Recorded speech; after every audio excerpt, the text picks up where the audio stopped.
Good evening, ladies and gentlemen. Welcome to the national headquarters of the Theosophical Society in America.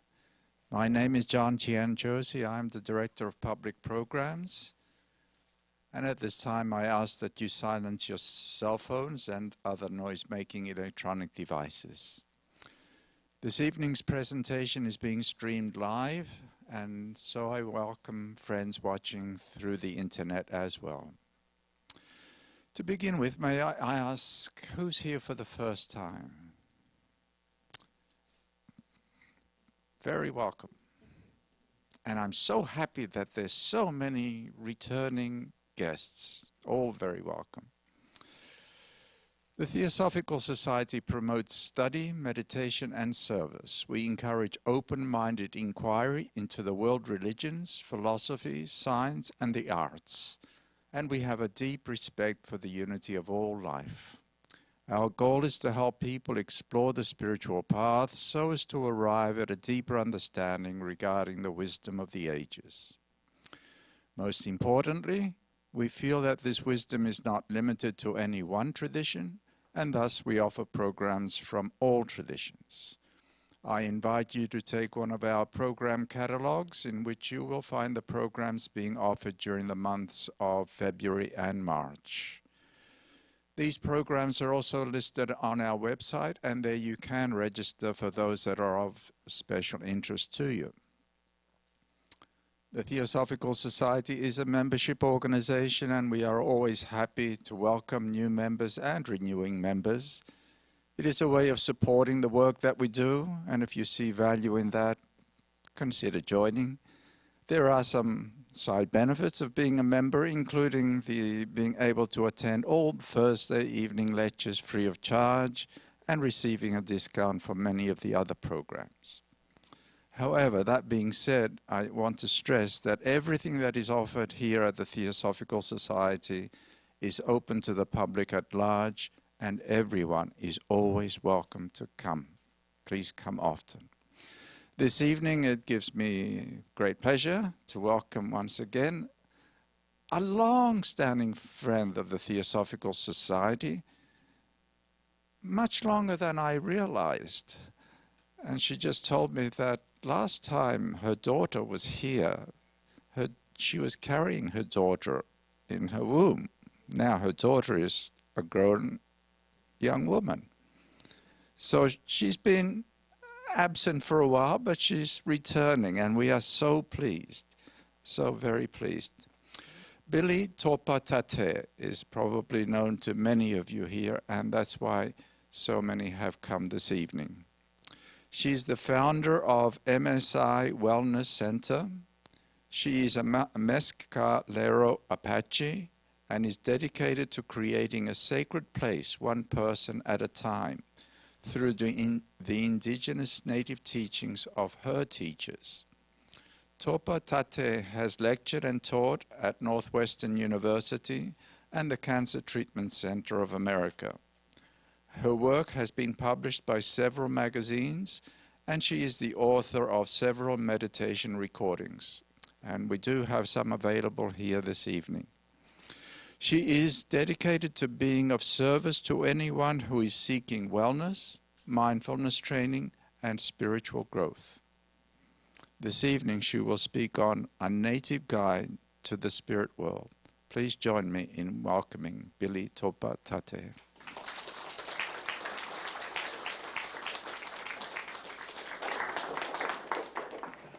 Hello, everyone. It's a pleasure and an honor to be with you today. I want to thank the Theosophical Society for hosting me this evening. It's a pleasure and an honor to be here. And also for John's wonderful introduction. I thank you so very much, John, for your wonderful introduction.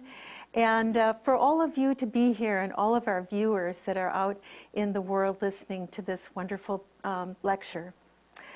I want to, first of all, say that before we start any lecture, what we do is we want to create a sacred intention.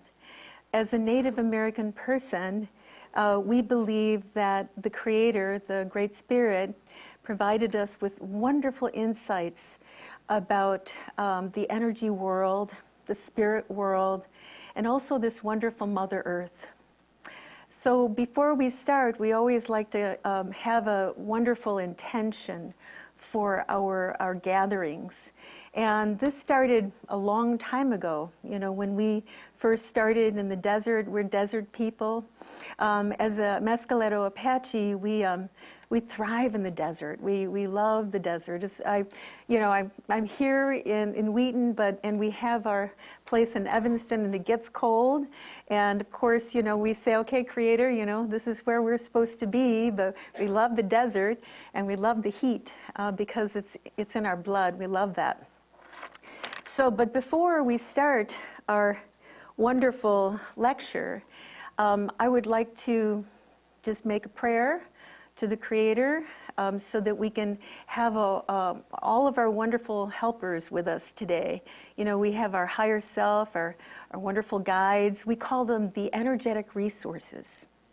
And the energetic resources is our higher self, our personal guides, our virtuous ancestors, and also all the wonderful beings who assist us in good and loving ways. You know, as a Native person, we know that the energy world is next to us all the time. But when we're together in a group like this, the veil is lifted even more. And our wonderful helpers are here because they want to share this wonderful information about where they are, why they reach out to us, why they connect with us, why they help us. And I can only speak about the Apache tradition and what we know, but it's an honor to share it with you. So you'll notice I have my drum and I have my smudge, and it's symbolically just really a way of really centering ourselves. But we don't have to have these things to create a sacred intention. When we cross the desert, we always, you know, our teachers said, succor unto the land, and the land succors unto you. And what that means is we would create an intention before we would go into the desert so that the plants would tell us which ones were nutritional things to eat, where the water was, and all of the wonderful helpers that were in that region to assist us in our journey. And as we started progressing, we knew that a sacred intention was something that we launched our day with. Our sunrise, sunset ceremony, all of those things. So I'm going to ask you to go inward, and all of you have your wonderful questions, your insights about the native perspective of the spirit world. I'd like you to go into the center of your heart and just ask, what is it that you are really wanting to know about those wonderful things? So the guides that are in this beautiful room can help you with those questions. So I'm going to do a short intention out loud so all of us can be together.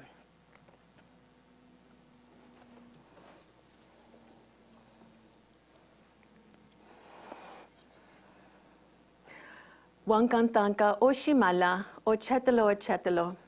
Oh, wonderful Creator, thank you so very much for this beautiful day. Thank you for this sacred way of praying. Thank you for this wonderful journey we call life. Thank you for this great opportunity to be of service.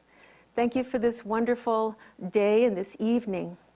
We invoke for our higher self, all the wonderful beings who assist us in good and loving ways. We invoke for our wonderful holy medicine people, our wonderful ancestors, our teachers in spirit, our personal guides. We ask for you to be present, and we ask for you to share your beautiful wisdom and to allow for this wonderful lecture to be very nurturing, empowering, and very insightful for all. In full faith, so be it now. Ahom atakwi hasan. Ishte.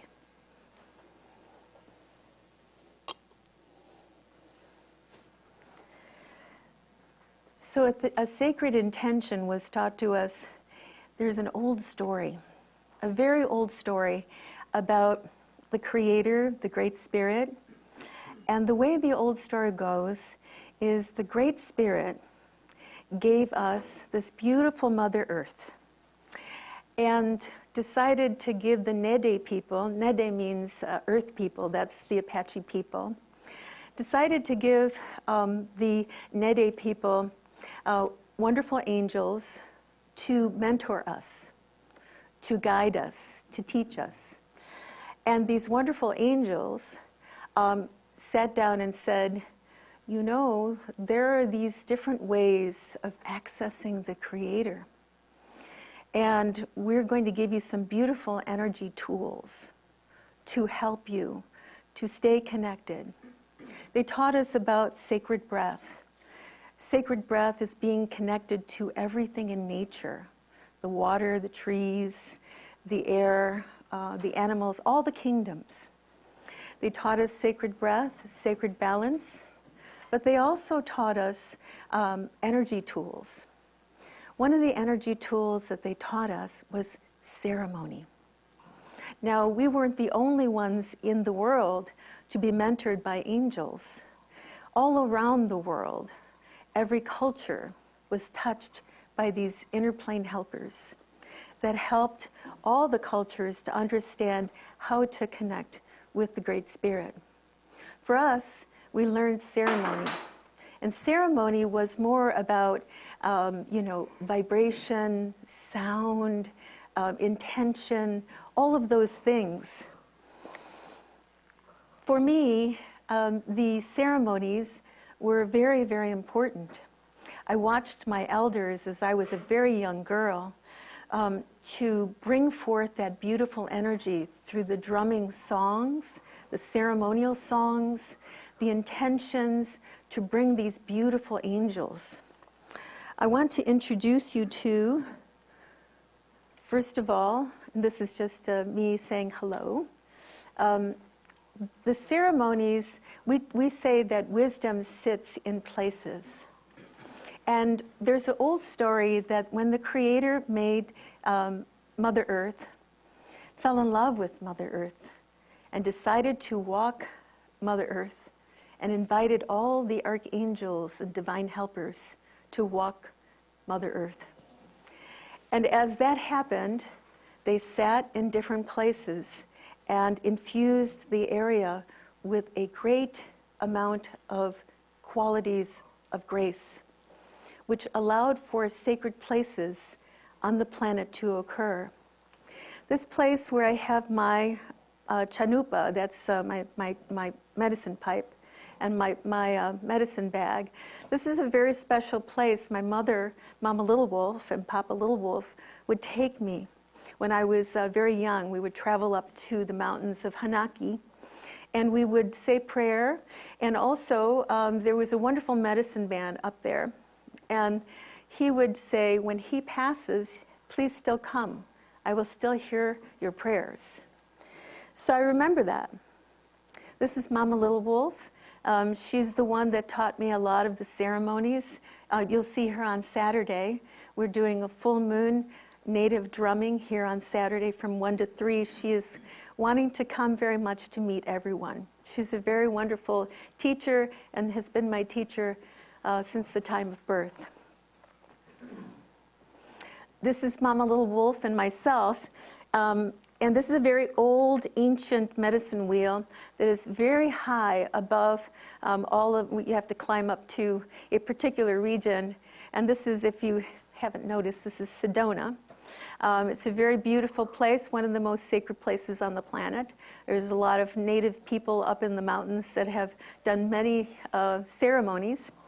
And so the first thing they taught us to connect with the Great Spirit and all of our divine helpers were ceremony. The second thing was a beautiful energy tool called energetic narratives. Energetic narratives were like prayers. They taught us to connect our wonderful heart and our mind. And we said, great, now what are energetic narratives? What are these mystical writings that you talk about? And the angels told us that when we express a desire in such a way to connect to the Great Spirit and the energy world through these narratives, this is called an invocation, to invoke for beautiful energy to cross the span of time and space into our ceremonies, and also when we're in nature. So when we did this, we were able to ask for things, get great insights and all of that nature. But we noticed that the Creator would create through spheres of light. And when you'll notice that this is on the island of Kauai, and this is Monique Liddell, she's doing yoga right here. And but on the plants, you'll see spheres of light. These are called building elements. These building elements are around plants, trees, things of that nature, and vivify the kingdom of the plant kingdom and the tree kingdom. The human kingdom is only one kingdom on this earth. It's said in our writings that all of the other kingdoms, which is the plant kingdom, the animal kingdom, the water kingdom, the crystal kingdom, the wind kingdom, my name is Billie Topa Tate, but my Apache name is Wazayata, wind that sings. Now, what that might mean to some people is that when I speak, healing things. Another person might say that I speak a lot. But that's okay. Either way, it's good. We have two words in the Apache tradition, yate. Yate means that speaking just traditional, hello, how are you, good to see you. But when we speak in ceremony or when we speak about the Great Spirit, there's a special word called nagodaye. Nagodaye means to speak in a sacred way, to interact with all the kingdoms in a universal language of peace and honor and respect. And so you'll see these spheres here, and we see them all the time when we're together. And my mother used to take me to this medicine man to make prayers. And when he passed over, we still go to see his place. And you'll see when I'm up at the place where he has his spirit, and you'll see all the beautiful spheres of light listening to my prayer. And so I went up to that place, I think that was 2 years ago. Every year we go. And it's quite it's a hike up there. And you'll see there's a lot of dirt on my skirt. But I leaned down and I wanted to speak my prayers. And someone took this photograph of all the beautiful spheres that were listening to my prayers. But that happens to everyone that is in that center of who they are. We notice that the Creator, the Great Spirit, creates in spheres of light all the time. And those spheres of light really tell us about how important it is to do ceremony in circles. We have the medicine wheel, we have the talking circles that we use in circles, because we believe that when we mimic this wonderful intention that the Creator has to have harmony and peace and to give and receive and to have a symbolic representation of the solar logos in the circle, we want that. That's why our ceremonies are always in wonderful medicine circles. Our drums are in circles. But the Creator creates a lot of things with spheres. Planets are not square, they're circles. They're spheres. And even in feng shui, you'll see that there is harmony and peace represented by circles. And it's a very interesting thing that we know that these wonderful spheres of light carry the energy of the Creator with their divine helpers, inner plane helpers, spirit messengers. And when we start working to develop our insight and our wisdom, we start to realize that there is a universal language that all the kingdoms utilize. For example, I was, let me just have a little sip. I was 2 weeks ago in front of our office at the end of the day. I was putting equipment that we were donating into the car. I was in a little bit of hurry because everywhere we were going to go was quite a distance away, and I didn't want to have them wait too long. So as I was putting these things in the car, was concerned about the time. But when I looked to the right, there was a beautiful coyote that was standing there watching me. And I looked at him and I said, "Brother, are you a spirit coyote or are you a real coyote?" And he just kind of gave me this look like, I'm pretty real, you know. And so I looked at him and I thought, you reminded me to remember to be in my spirit. And I heard this beautiful voice in my head that said, yes, it's important to be concerned, but ask for what you need. And I said, did you bring this beautiful coyote here to remind me to be in that place of peace and know everything's going to be okay? And they said, absolutely. So I put my hands up and I sent a blessing to the coyote. I said, I know it's hard, brother, to be a coyote in the city. I know it's really hard, but I thank you so very much for presenting yourself to me, to remind me that I am, just like you, a spirit walking this beautiful world. And when I said that, he just walked away. I put my things in the car and got everywhere on time. So, you know, sometimes the Creator gives us these beautiful gifts. We don't have to go so far to receive. So I talked about the sacred intentions and the energetic tools that they provided us. The angels that taught us, that mentored us, gave us many different ceremonies to do. They said sound, vibration, and intention opens the windows of time where all the worlds can connect with each other. And so we use sound, you know, in some of our ceremonies, we actually, besides the drumming that we do, and I'm going to do a drumming for you before you leave today, we use a whistle. During parts of the ceremony, and what we're doing with that whistle is we're mimicking how they reach out to us. Have you ever heard your ear ringing when something very important, high pitch in your ear? We know that all of the spirit world vibrates at a very high rate. And when we get these wonderful indications that they want to send us a message, we hear this very high-pitched tone in our ear. So when we do that in our ceremony, we're sending that message out to them that we want to talk. There's a very interesting ceremony that we do during the Mercury retrograde. The first Mercury retrograde, because the angels talk to us about the stars.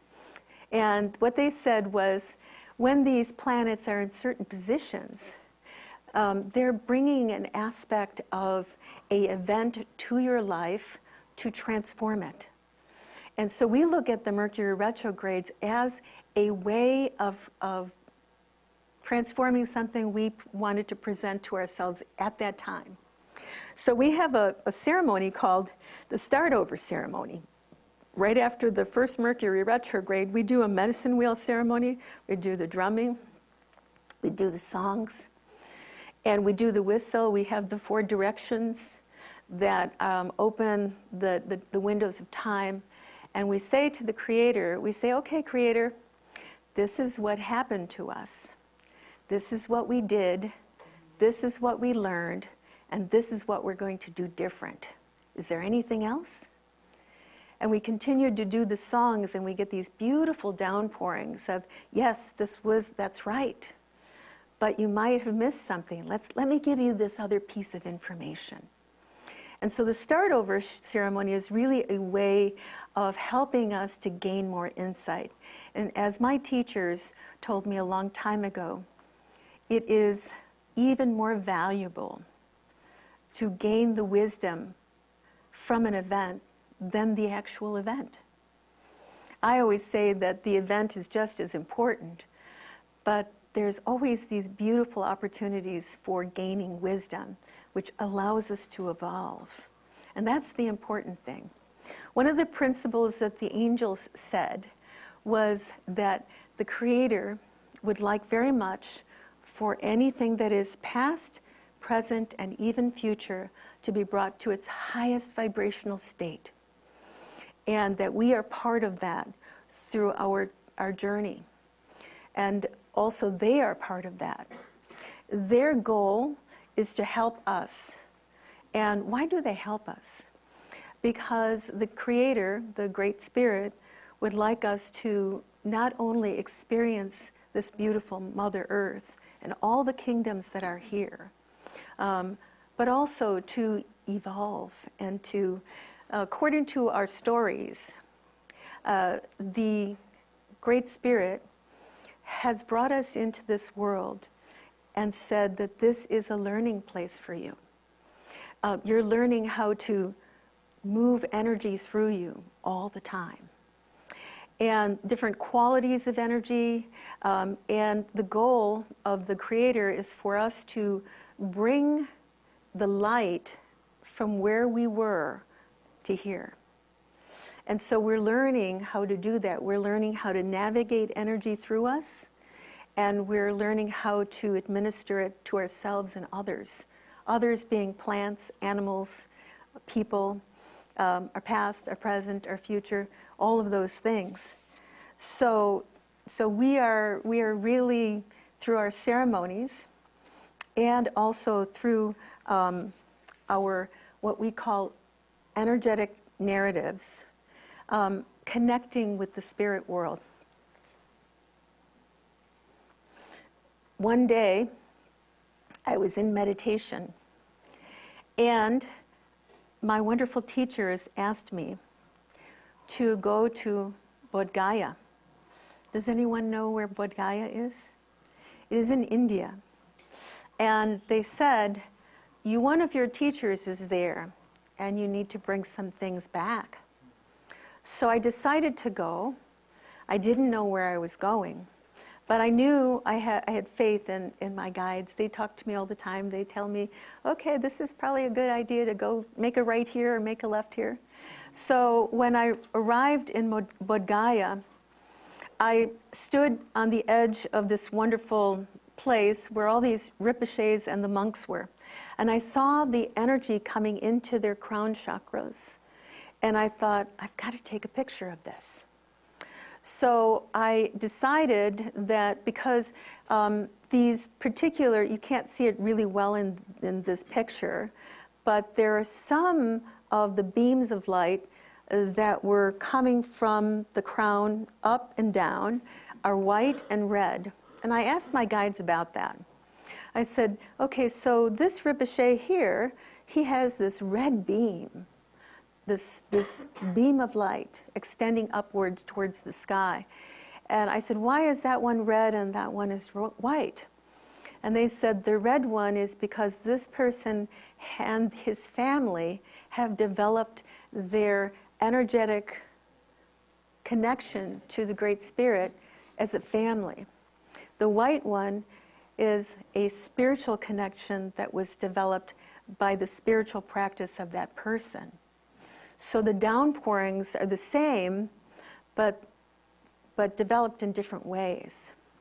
So it was a very wonderful, and now the picture is much more, we only have half the picture here, but there are a lot of other beams of light. In the spirit world, archangels and angels come in columns of light. This is how we see them. They extend themselves out to us, and you know that you're around them because the quality and energy that they emanate is tremendous. The wisdom that comes from their aura is tremendous. And all they have to do is say one or two words. When I was growing up, I had a friend who was always having some problems. And I was in ceremony, and I said, I have this friend, and she really needs help. She's really having some difficulties. And I put that out there in one of our ceremonies, and I got this beautiful, wonderful energy, a beautiful beam of light that said to me, "What would you like to see?" And I said, "I would like to see her happy, I would like to see her safe, and I would like to see her in a wonderful place where she feels comfortable." And the beam of light, the wonderful teacher said, "See her that way. See that medicine every time you do these things for her."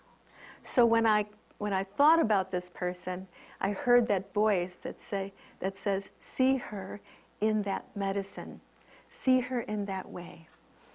And so that was our way of being taught that we can supply medicine with an intention and with that quality of high vibrational healing. We're taught ceremony, and spirit guides work with us energetically. How can we connect with them? Well, spirit guides vibrate at a high frequency. It becomes very important for us to really adjust our energy field through meditation practice, walking in nature, using beautiful intentions, practicing our, my teachers used to say at the end of a training, they would say, "And may you follow the integrity of your wonderful light." And I remember that. And I remember, like my grandfather Charlo, he was really funny. One time I was going to his house, and I was a teenager, and I parked the car. I says, "Oh, grandfather, it was so hard to find parking. I had such a hard time finding parking." And he smiled and he said, "Well, sometimes the Creator gives us our challenges. What are you doing with those challenges?" And I said, "Oops, I'm not supposed to be complaining, am I?" I said to him, I said, "Yes, you're right, grandfather. Parking is not, I can invoke for that. I know why I didn't." So the goal is we can use things like meditation, dream time. We call dream time dhyanane. Dhyanane means vision time. There's a beautiful story that the Creator gave us dream time for resolution time. The Creator said, "When you go to sleep, I will give you the gift of dreams. Your physical body will go into maintenance and repair, but your consciousness does not require that. It will go into more subtle planes of existence, those more subtle planes of energy, the worlds that are out there. And you can resolve things." So the Creator gave us dream time for resolution, to resolve our past lives, to resolve our current stress points, and that is what we use it to this very day. When we go into our sleep time, we are taught that every day is a mini life. And at the end of the day, that the Creator said, if you resolve things that you feel that you did that was maybe could have done better, there will be no karma if you resolve it at the end of the day. And that means that maybe even in dream time, we resolve those things. But if you think about it, dream time is a way of going into different worlds. And when you're in dream time, you are actually in the energy world. You are in spirit world. And there are different neighborhoods in the spirit world, just like when you get in your car here on the earth, you can go into different neighborhoods. So the goal, of course, that these angels taught us as far as dream time was concerned is we go into, and I'm sure you know this, the book of life when we go into dream time. The book of life is all of our past lives, our future, our present is in the dream time. This is very much the energy world. And so we do what is called nagodaye, which is we use special, wonderful intentions before we go to sleep to go to those places with our wonderful helpers to resolve things. And you've heard people before say, you know, I'm going to go to sleep and I'm going to think about it differently tomorrow. And also, if I'm upset about something, maybe tomorrow I'll look at it differently because I'm going to get some sleep. And even Einstein did not come up with the answer to the speed of light until he went to sleep. So there's a very powerful part of our consciousness that has answers to everything. And when I was 11 years old, I did my rites of passage, and my mother, Mama Little Wolf, gave me to my teachers. And at 11 years old, you know, you just want to be just like any other 11-year-old and have fun. But I soon realized that my teachers were very special. They started teaching me meditation when I was 11 years old. And I really found it to be a very profound and wonderful thing. They taught me that there is a part of the consciousness that is a landscape or a platform of energy called mystical time. Mystical time is when you're connected to everything. You're connected to the water, the trees, the wind, the rain, and you become one with all these things in meditation. And then you can walk with your teachers in spirit and ask lots of questions. And it's a beautiful and profound thing to create that mystical time in your meditation practice. So this is something that I learned at the age of 11, and I'm, 67, something like that. So I've been meditating for a long time. And so the goal is meditation practice using your dream time for, and you can go on our website. There's a lot of free things on there that talk about how to access your dream time to connect with your guides, your divine helpers. Their goal is to help you. That's their goal. They have one wonderful purpose, and that is to be of service. And they have that beautiful energy. So we utilize the dream time really in a very wonderful way. Our physical body goes to sleep, but our energy, our consciousness can go anywhere. Just like, you have your beautiful consciousness here. And we know that your consciousness is not connected to your body, right? Because if I was saying something boring, your physical body could be here, but you could go to Disney World for an hour and come back, right? So you know that your consciousness is not connected to your physical body. It can go to the planet Mars. It can go to the moon. It can access the Great Hall of Wisdom. It can access your beautiful teachers, your wonderful angels. All of those things are entirely possible and doable. And it's very important for you to know that your intention is a very wonderful energetic tool that we all have. So our intention before we go to sleep is to connect with our wonderful helpers, our divine helpers, our teachers in spirit. You all have them. We are not unusual. We just have been taught from the time of birth that our connection with the Creator was very important, and also that we keep it with us every day. It's very important to us. And all the kingdoms. All the kingdoms are here to help us. There's a very beautiful story that the animal kingdom, the plant kingdom, the water kingdom, the air kingdom, all had counsel and said, the Creator wants us to be here on the earth to help our brother, the humans. We're the only ones that have not achieved our great purpose.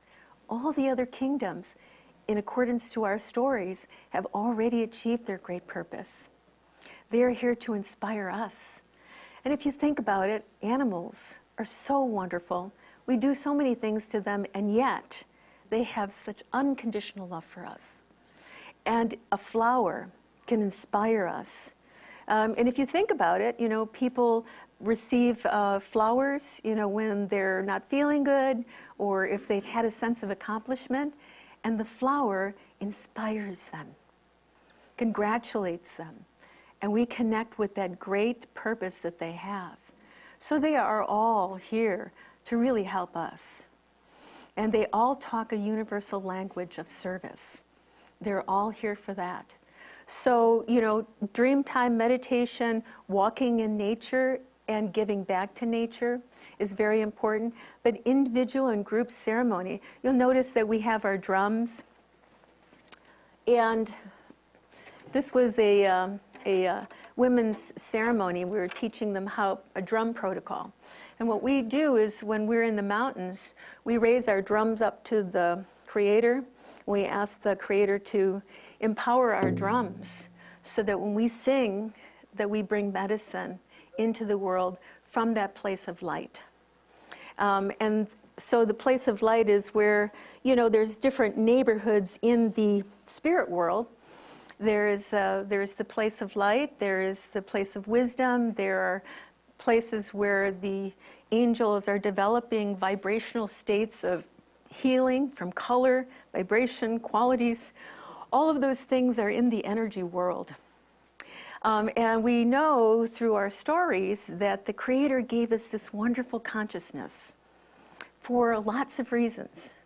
One of the reasons is to have this consciousness to connect with all of those worlds through our mind, through our consciousness. And we do have access to all of these things by our intention, but we can also have these connections to limitations, and frustrations and all of those other worlds, those other realms.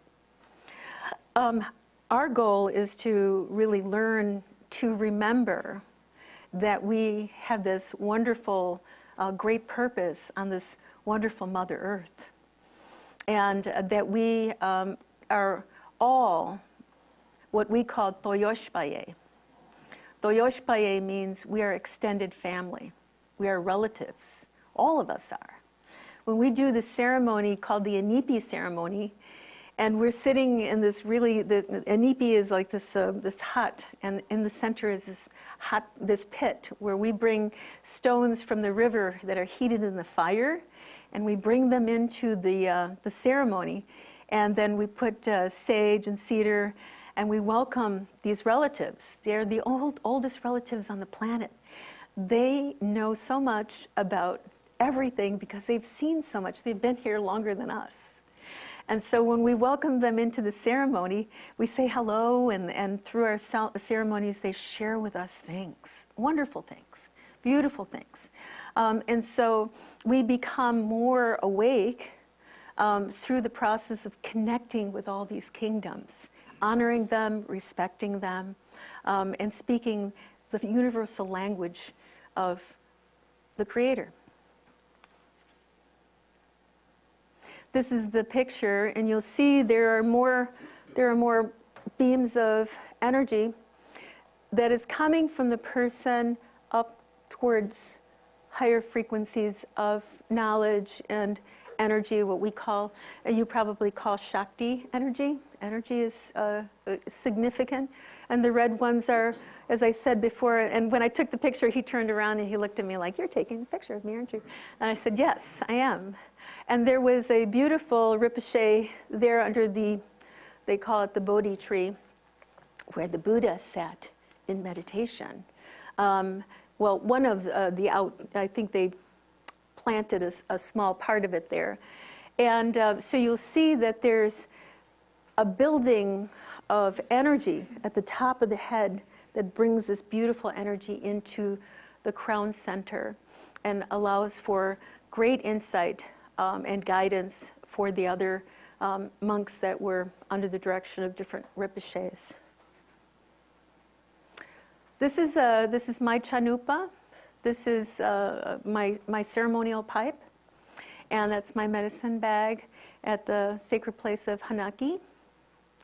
This is Mama Little Wolf and I walking.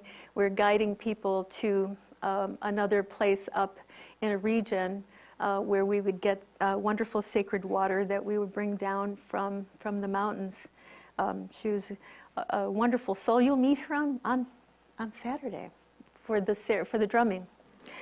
So having said that, I mean, I can talk forever, but the goal is, Wazayata, when that sinks. But I do want to have opportunities for your questions about the spirit world. Thank you so much. We do have plenty of time for questions, so just raise your hand and I'll bring you the microphone. Thank you for this wonderful teaching and lecture. You showed us pictures of your visit to Bodh Gaya, and also in the picture of the drum ceremony, I noticed there was a Buddha statue in the center, and I was wondering if you could talk a little bit about what connection maybe the spiritual practice you've been describing and Buddhism might be. Thank you so very much. That's a wonderful question. We know that the Creator didn't just give us information. And the angels that really helped us, mentored us about energetic tools and ceremony and all of those other wonderful things. But we know that there are other wonderful teachers and masters who have walked this earth, and they vibrate at a wonderful rate to assist other people to wherever we are in our understanding of spirit and of evolution and of peace and all of the qualities.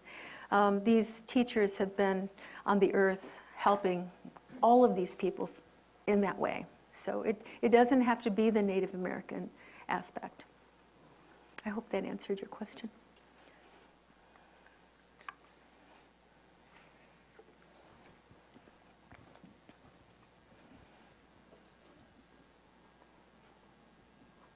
When you refer to angels, are those the Kachinas, or would you speak of the Kachinas?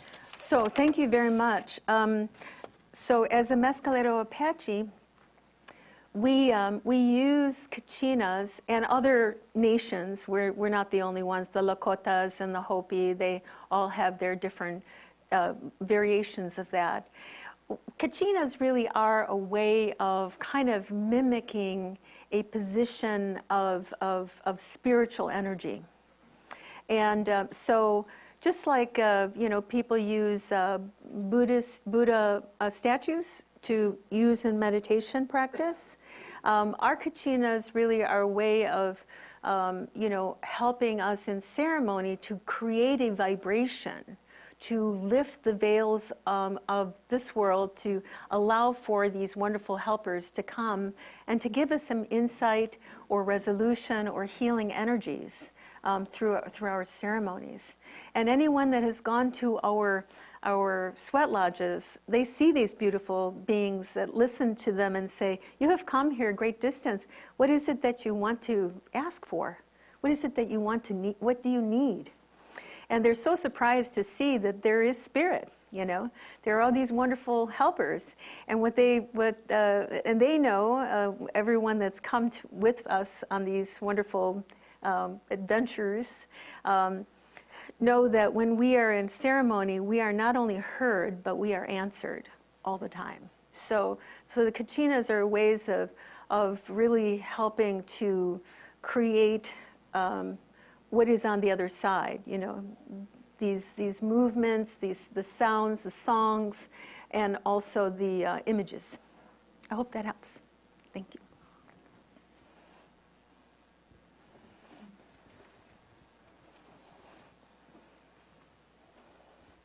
Thank you so much for coming today. I'm not really sure how to word this question, actually, but you talked about purpose. And I work in the animal industry and fields, and so I'm very connected on that level. And I can see what you mean, and I've heard this through other religions and aspects and things too about their purpose, and it's kind of clearly defined with so much of our Mother Nature, and we're not so So would you care to expand on that a little Thank bit you. more? Yes, And, yes, definitely. You know, all of the kingdoms are really here to support and help us, you know. And they just give us so much wonderful energy and everything. However, I will say this, that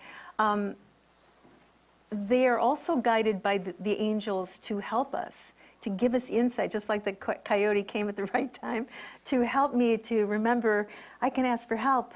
I don't have to get into that intense energy. And trees also have their language. When you get to the point in your meditation, you can hear them. They speak very clearly. I'll give you an example. Well, I'll give you a little bit of homework. You could try this. Tree medicine is very important for us. The sap is their wonderful resin is healing energy, you know.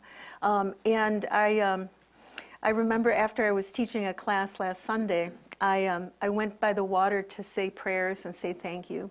And then I was walking by this tree that I always you know, say hello to and everything. And the tree said, because the wind came, because that's my name, Topa Tate. And the tree said, Topa Tate, wazayate, wind that sings. And I looked at the tree and I said, you know my name. And so they all have this beautiful energy, you know, that they can share with you. And I stepped in front of the tree and I said, what's your name? And the tree said, my name is Peter the One. And I looked around and I thought, well, there's no other trees around. And I said, you are the only one here. And I said, why are there, usually trees are, you know, have lots of family. And he showed me an image that all the trees were cut down around him. And I heard one of the trees that was being cut down to say, don't cut me down. I have so much more to give you. But nobody heard that because they can't hear the trees. And I looked at Peter and I said, I'm so sorry about your family. I know you miss them. And I said, I thank you so very much for speaking to me. So there is this connection that we don't have because we don't realize it's there. So part of your homework is to find a tree that's close to you, ask permission to step into that tree's energy field. Step into the energy field and ask the tree, what's your name? And see what happens.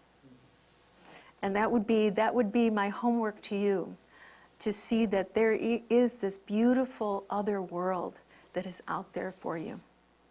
They do help us. If it wasn't for the trees, the plants, we would die. We would be in big trouble.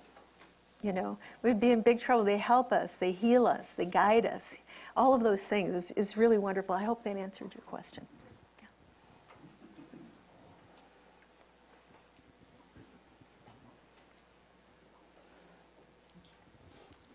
When I use my crystals, and I always try to do the intentions with the crystals, but I always seem to be lost. I'm not quite sure what I should be doing when I'm doing that.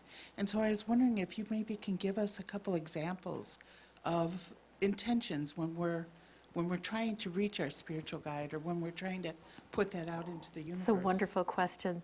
This is the way we were taught. The way we were taught is energetic narratives. The angels said, speak nagodaye, speak in a sacred way.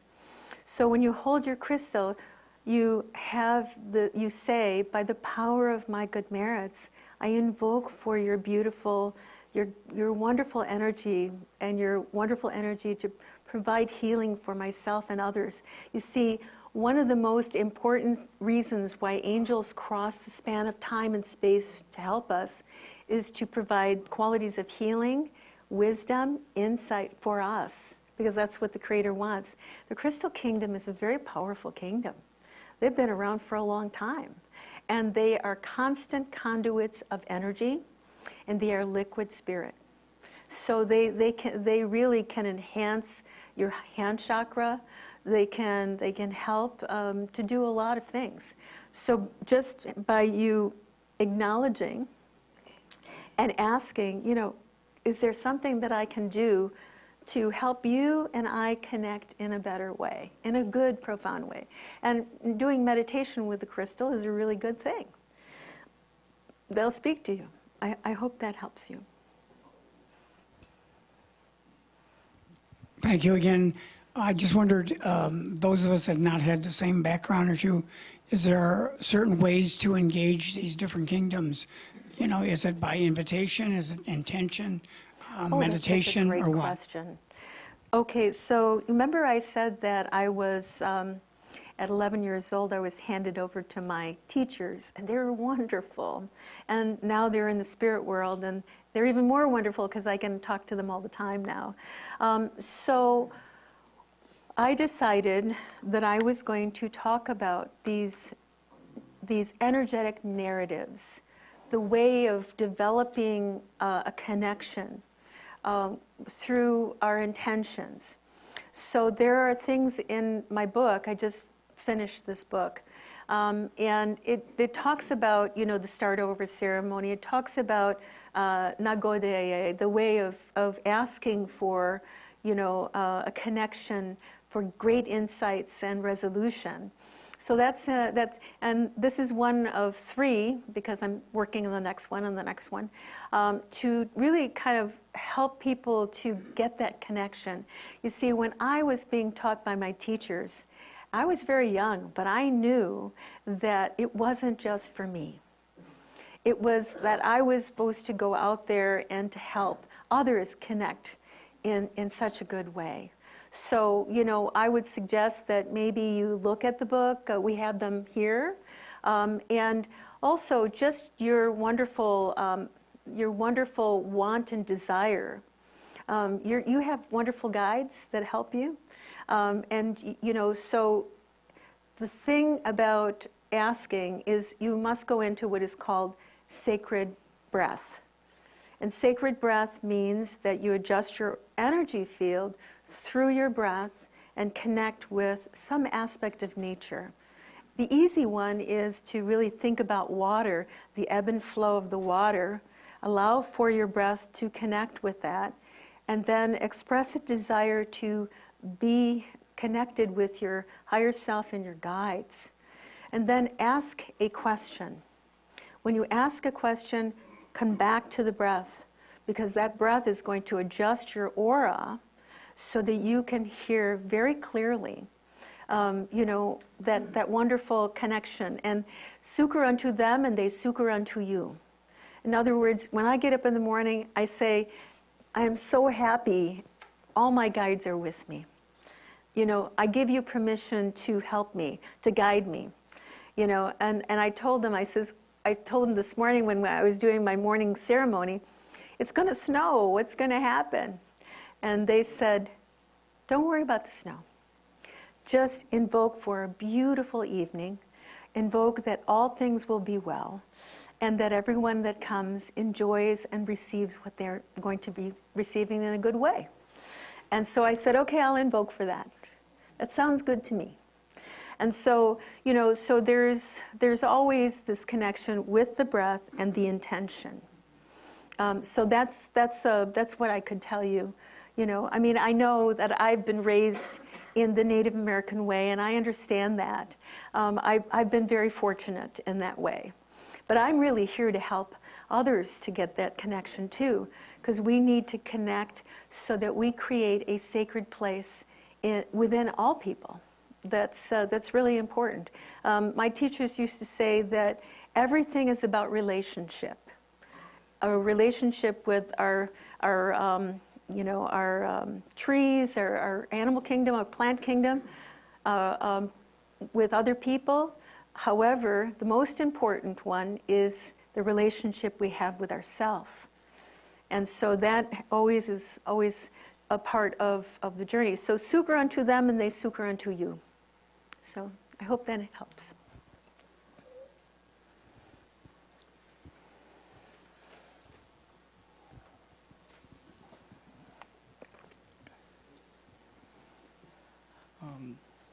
think my question is, are there like spirits that are more attached to you? Like, for example, like, are there like tree spirits that are more attracted to certain type of people, or certain animal spirits that are more attached to certain type of people, or are they all just trying to help you? That's a good question, a very wonderful question. The question was, are there different kingdoms that are attracted to you, and, more than others? Depends on your journey. It also depends on all the lifetimes you picked to work on in this lifetime. We know that there's this big tank of all the lifetimes. We've had billions of lifetimes. And I always say, if we've had all these lifetimes, why have not we have evolved enough, But, then I let go of that because I know there's a reason for it. But I know that we, as Native people, we were taught that we pick anywhere between 3 to 5 lifetimes to work on in one lifetime. And we pick those lifetimes, and when we're on the platform of reincarnation, we have these very strong thoughts that we want to heal this, or we want to know this, and we want to aspire to be this, for lots of reasons. And then when we take this lifetime, we are assigned divine helpers. We're assigned, we have family. We have family on the other side that's been trained to help us. And also we have teachers in spirit that have been with us many, many lifetimes. So it really depends on what we have chosen to transform and what we aspire to be. And when we're doing our morning, ceremony, our sunrise ceremony, we ask, give us some help, give us some support, and they give it to us because we ask for it. You have to ask. If you don't ask for it, you're kind of like climbing the mountain with one hand tied behind your back, So you want to ask and you want to receive, because these energetic resources are there for you. I hope that answers your question. Well, isn't it? Oh, wait, you need the mic? I've got such a big. Well, I know, but It's just that we'd like to record the question. Isn't it true that things that we are drawn to are those things that are there to guide us? For instance, I'm drawn to crystals. So those crystals are the kingdom that I'm focusing on because that's where my passion is. And I think that when we have a passion for something, whether it be an animal or a tree or a crystal or even another person, then I think for me, then it's telling me that this is where my focus is. This is where I need to focus all my energy in order to get that spirituality that I'm seeking, in order to help me with whatever it is that I'm seeking. Would you agree with that? well, okay, so, we know that vibration, light, sound, higher qualities of emotions are all energetic tools for us. And the crystal kingdom is a very important kingdom. It is a conduit of energy. It's very powerful. And you have expressed a desire to want to learn more about it, to utilize it as a great healing tool and to teach others. So you're on your journey for that. Also, you might have decided to do other things besides that. So you want to connect with it and you want to ask for your guides to assist you in that way. But do know that there might be some other things that, that are, a part of your journey. So,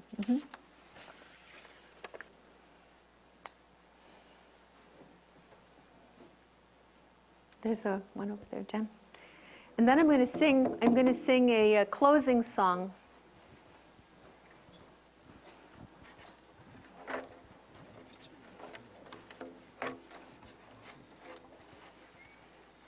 What does Mescalero Apache mean?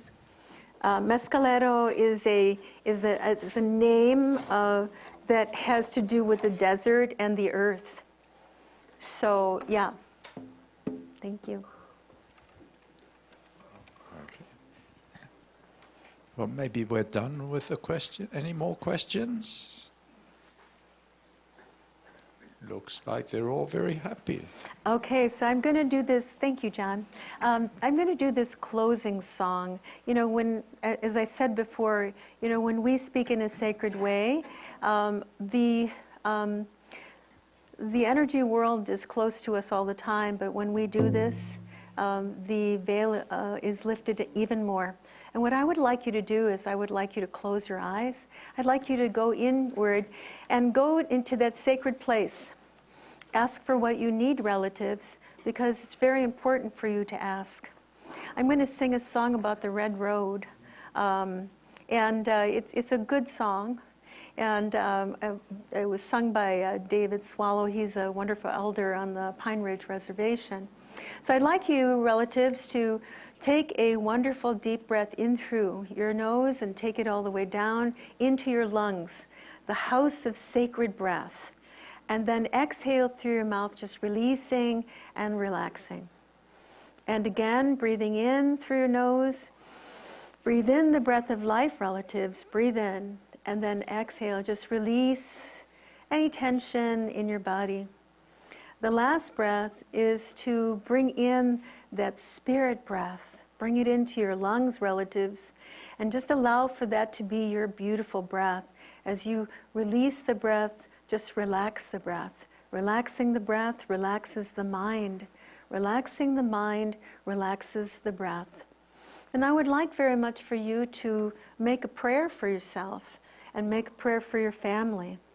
Ask for what you need, because you have all these wonderful, wonderful energetic helpers who are more than wanting to help you.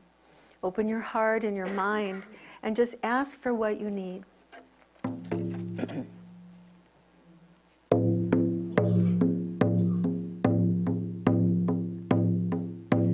O chankalukta onoma o yelo yo tokashilaya bila maya yelo hai chanupakile hayo che waki yelo tokashilaya bila maya yelo hai way ya he hayo way ya he hayo way ya o willow hai o chankalukta onamo o yelo yo tokashilaya bila maya yelo hai chanupakile hayo che waki elo tokashilaya bila maya yelo hai way ya he hayo way ya he hayo way ya o willow hai o chankalukta onamo o yelo yo tokashilaya bila maya yelo hai chanupakile hayo che waki elo tokashilaya bila maya yelo hai hey hey yo hai. You can open your eyes. Oops. And I just wanted to personally invite you to come to the Theosophical Society for our full moon Native American ceremony on Saturday from 1 p.m. to 3 p.m. If you loved what you heard today, you will love what you feel on Saturday. Many blessings to all of you. And thank you very much for following the integrity of your divine light. Have a wonderful evening.